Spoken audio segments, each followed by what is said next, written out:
안녕하세요. 오늘 하루도 주님께서 여러분의 삶 가운데 한 걸음 한 걸음 함께 해주시기를 예수님으로 축복합니다. 오늘 본문은 이사야 14장입니다.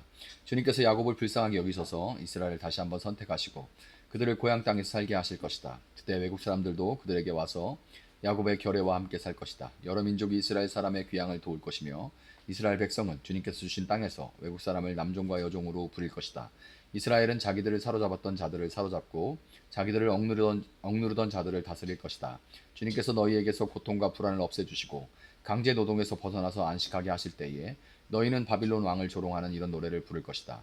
웬일이냐 폭군이 꼬꾸라지다니 그의 분노가 그치다니 주님께서 악한 통치자의 권세를 꺾으셨구나. 악한 통치자의 지팡이를 꺾으셨구나. 화를 내며 백성들을 억누르고 또 억눌러 억압을 그칠 줄 모르더니 정복한 민족들을 억압해도 막을 사람이 없더니 마침내 온 세상이 안식과 평화를 누리게 되었구나. 모두들 기뻐하며 노래 부른다. 향나무와 레바논의 백향목도 네가 망한 것을 보고 이르기를 네가 엎어졌으니 이제는 우리를 뵈러 올라올 자가 없겠구나 하며 기뻐한다. 땅 밑에 스올이 내가 오는 것을 반겨 맞으려고 들떠 있고 죽어서 거기에 잠든 세상 모든 통치자의 망령을 깨우며 한때 세상을 주름잡던 그 왕들을 깨운다. 그 망령들이 너에게 한마디씩 할 것이다. 너도 별 수 없이 우리처럼 무력해졌구나. 우리와 똑같은 신세가 되었구나. 너희 영화가 너희 검은 고소리와 함께 스올로 떨어졌으니 구더기를 요로 깔고 지렁이를 이불로 덮고 있구나. 웬일이냐 너 아침의 아들 새벽보라. 네가 하늘에서 떨어지다니 민족들을 짓밟아 맥도 못 추게 하던 네가 통나무처럼 찍혀서 땅바닥에 나뒹굴다니 네가 평소에 늘 장담하더니 내가 가장 높은 하늘로 올라가겠다. 하나님의 별들보다 더 높은 곳에 나의 보좌를 두고 저 멀리 북쪽 끝에 있는 산 위에 신들이 모여있는 그 산 위에 자리 잡고 앉겠다. 내가 저 구름 위에 올라가서 가장 높으신 분과 같아지겠다 하더니 그렇게 말하던 네가 스올로 땅 밑 구덩이에서도 맨 밑바닥으로 떨어졌구나. 너를 보는 사람마다 한때 왕노릇하던 너를 두고 생각에 잠길 것이다. 이 자가 바로 세상을 뒤흔들고 여러 나라들을 떨게 하며 땅을 황폐하게 만들며 성읍을 파괴하며 사로잡힌 사람들을 제 나라로 돌려보내지 않던 그 자인가 할 것이다. 다른 나라의 왕들은 모두 화려한 무덤에 누워 있는데 너는 무덤도 없이 오물처럼 버려져 칼에 찔려 죽은 군인들의 시체 더미 밑에 깔려 있다가 지하 세계의 밑바닥으로 내려갈 것이다. 너의 시체를 사람들이 짓밟을 것이다. 네가 너의 나라를 황폐하게 하고 너의 백성을 죽였으니 너는 왕들과 함께 묻히지 못할 것이다. 너의 자손도 이 세상에서 살아남지 못할 것이다. 사람들아 조상들의 죄를 물어야 하니 그 자손을 학살할 준비를 하여라. 그들이 일어나 땅을 차지하지 못하도록 막아라. 그들이 이 땅 위에 성읍의 기초를 놓지 못하도록 막아라. 만군의 주님께서 말씀하신다. 내가 일어나 바빌론을 치겠다. 내가 바빌론을 멸하겠다. 그 명성도 없애고 살아남아서 바빌론의 이름을 이어갈 자도 하나도 남기지 않고 멸종시키겠다. 주님께서 하신 말씀이다. 또 내가 그 도성 바빌론을 고슴도치의 거처가 되게 하고 물 웅덩이로 만들며 멸망의 빗자루로 말끔히 쓸어버리겠다. 만군의 주님께서 하신 말씀이다. 만군의 주님께서 맹세하여 말씀하신다. 내가 계획한 것을 그대로 실행하며 내가 뜻한 것을 그대로 이루겠다. 내가 나의 땅에서 아시리아 사람들을 으스러뜨리고 나의 산 위에서 그들을 밟아버리겠다. 그들이 나의 백성에게 메운 멍에를 내가 벗겨주겠다. 그가 씌운 멍에가 그들에게서 벗겨지고 그가 지운 짐이 그들의 어깨에서 벗겨질 것이다. 이것이 주님께서 온 세계를 보시고 세우신 계획이다. 주님께서 모든 민족을 심판하시려고 팔을 펴셨다. 만군의 주님께서 계획하셨는데 누가 감히 그것을 못하게 하겠느냐. 심판하시려고 팔을 펴셨는데 누가 그 팔을 막겠느냐. 아하스 왕이 죽던 해에 주님께서 다음과 같은 경고의 말씀을 하셨다. 모든 블레셋 사람들아 너를 치던 몽둥이가 부러졌다고 기뻐하지 말아라. 뱀이 죽은 자리에서 독사가 나오기도 하고 그것이 낳은 알이 날아다니는 불뱀이 되기도 한다. 나의 땅에서는 가난한 사람들이 배불리 먹고 불쌍한 사람들이 평안히 누워 쉴 것이다. 그러나 내가 너희 블레셋 사람을 모조리 굶어 죽게 하고 너희 가운데서 남은 자는 내가 칼에 죽게 하겠다. 성문아 슬피 울어라. 성읍아 울부짖어라. 너 블레셋아 노가 없어져라. 북쪽에서부터 강한 군대가 진군하여 올 것이니 너희 군인 가운데서 그것을 피하여 벗어날 자가 없을 것이다. 블레셋 특사들에게는 무엇이라고 답변할 것인가? 주님께서 시온을 세우셨으니 고통당하던 그의 백성이 그리로 피한다 하고 답변하여라.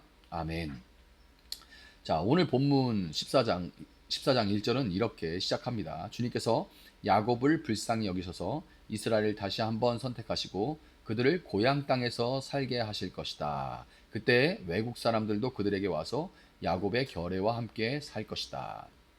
자, 이스라엘은 죄로 인해서 바벨론에 끌려가는 징계를 받았죠. 그러나 하나님은 그들을 완전히 버리지는 않으셨습니다. 오히려 다시금 긍휼함을 베푸셔서 그들을 고향 땅, 본향 곧 약속의 땅으로 돌아오게 만드셨죠. 이것은 단순하게 한 민족의 역사 이야기뿐만이 아닙니다. 오늘날 하나님을 믿는 우리도 세상이라는 바벨론 이 구조 속에서 살아가고 있지만 하나님의 긍휼은 여전히 우리를 향하고 있는 것입니다. 우리는 때로 죄의 결과로 또 세상의 악한 구조 속에서 고난과 어려움을 당하면서 살아가죠. 그러나 하나님은 그 고난 속에서도 우리를 향한 계획을 결코 잊지 않으시는 거예요. 12절부터 한 인물에 대한 시적인 묘사가 나옵니다. 웬일이냐? 너 아침의 아들 새벽별아, 네가 하늘에서 떨어지다니. 여기서 새벽별, 개역개정으로는 계명성이라고, 아침의 아들 계명성이요 이렇게 돼 있어요. 계명성은 이 문맥상으로는 바벨론 왕을 가리키지만 상징적으로는 스스로 왕이 되려고 하는 모든 인간의 교만함을 대표하는 것입니다. 하나님을 대적하는 교만함이라는 특징으로 인해 라틴어 불가타 역본에서 계명성을 가리키는 이 라틴어예요. 루시퍼가 사탄의 이름인 것처럼 알려져 있기도 한데 뭐 어떤 교만함의 최종점이라는 의미로는 일리가 있는 말입니다. 교만한 자들은 이렇게 외치죠. 사탄의 영향권 안에 살아가는, 스스로 왕되어 살아가는 자들은 이렇게 외칩니다. 내가 가장 높은 하늘로 올라가겠다. 하나님의 별들보다 더 높은 곳에 나의 보좌를 두고 저 멀리 북쪽 끝에 있는 산 위에, 신들이 모여있는 그 산 위에 자리 잡고 앉겠다. 창세기 3장부터 등장하는 우리에게 참으로 익숙한 표현입니다. 내가 하나님과 같이 되겠다. 오늘날 우리가 사는 세상도 마치 작은 바벨론처럼 자신을 높이고 하나님을 잊어버린 채 스스로 왕되어 살아가고자 하는 사람들로 가득합니다. 그리고 본문 15절은 그 결과를 너무나 분명하게 말해주죠. 그렇게 말하던 네가 스올로, 땅 밑 구덩이에서도 맨 밑바닥으로 떨어졌구나. 아멘. 세상의 권세는 강해 보여도 하나님의 심판 앞에서는 무너질 수밖에 없습니다. 모래성과 같죠. 바벨론 왕처럼 또 계명성처럼 높아진 자는 반드시 낮아질 수밖에 없습니다. 그 어떤 권력도 그 어떤 지혜도 하나님의 뜻을 거스를 수는 없는 거예요. 해가 떠오르면 새벽별이 사라질 수밖에 없는 것처럼 새벽에 가장 어두울 때에 마치 전부인 것처럼 그렇게 빛나도 해가 떠오르면 사라질 수밖에 없는 것처럼 하나님의 빛 앞에 인간의 교만은 순식간에 꺼져버리고 마는 겁니다. 이사야는 바벨론의 멸망을 노래하면서 동시에 하나님 백성에게 주어질 안식과 자유를 선언합니다. 3절, 주님께서 너희에게 고통과 불안을 없애주시고 강제 노동에서 벗어나서 안식하게 하실 때에. 아멘.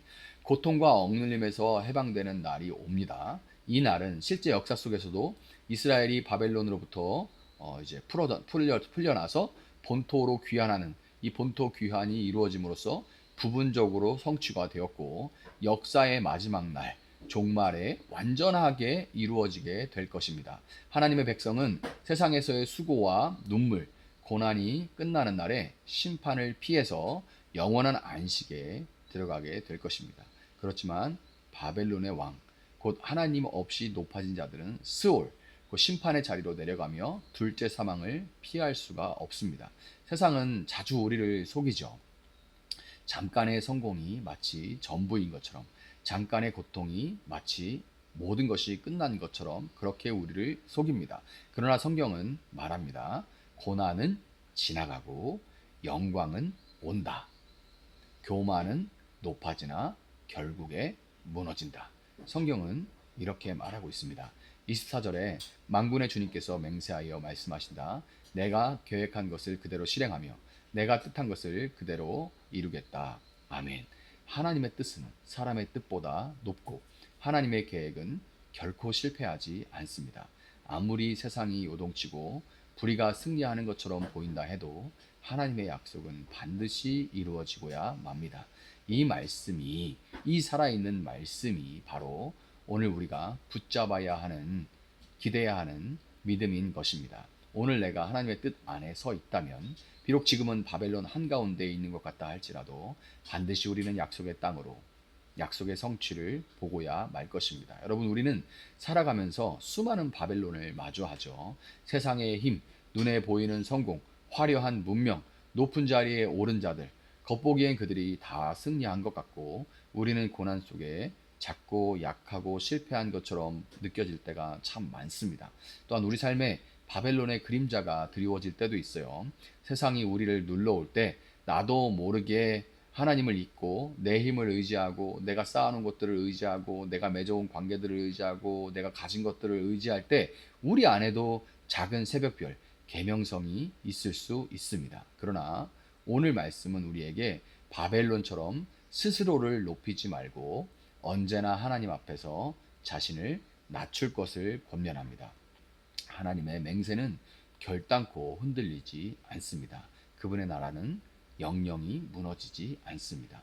세상의 이 유혹과 힘에 압도적으로 보이는 그 힘에 그럼에도 불구하고 흔들리지 마시고 하나님의 약속, 이 하나님의 약속을 믿고 오늘도 인내하며 살아낼 수 있는 여러분들 될 수 있기를 예수님의 이름으로 축복합니다. 잠시 기도하겠습니다. 사랑하시는 주님 감사합니다. 주님, 바벨론은 너무나도 압도적으로 강력하게 느껴지고 그 문명은 너무나도 화려하고 유혹이 강합니다. 마치 우리의 삶이 전부인 것처럼 보여지게 그 문명은 말하고 잠깐의 고난을 마치 모든 것이 끝난 것처럼 우리를 두렵게 하기도 합니다. 그러나 하나님, 우리가 눈에 보이는 세상에 휘둘리는 것이 아니라 영영이 서는 이 하나님의 말씀을 붙들 수 있게 하여 주시기를 원합니다. 세상의 것들은 증거가 없지만 하나님의 말씀, 그 말씀은 1차적으로 이스라엘이 바벨론의 심판을 받아 바벨론의 포로가 되었지만 역사상 전무후무하게 그 제국으로부터 그 모습 그대로 돌아와 본토에 귀환하게 되고 하나님의 성전을 회복하게 됐던 그 1차적인 포로 귀환을 통해서 우리가 분명히 확인하였습니다. 동일한 모습, 더 온전한 모습으로 하나님은 우리를 반드시 영원한 하나님 나라로 회복하실 것을 믿습니다. 오늘 우리가 바벨론 땅에 살아가지만 그럼에도 불구하고 우리의 소속이 어딘지를 기억하게 하시고 이 땅 가운데 우리는 믿는 자로 믿음으로 살아낼 수 있기를 주님 원하오니 오늘 함께 기도하는 모든 성도들에게 주의 영을 부어 주시옵고 주의 위로와 주의 능력을 부어 주시옵소서. 감사하며 예수님의 이름으로 기도합니다. 아멘. 오늘 주신 말씀 붙들고 계속해서 기도합니다.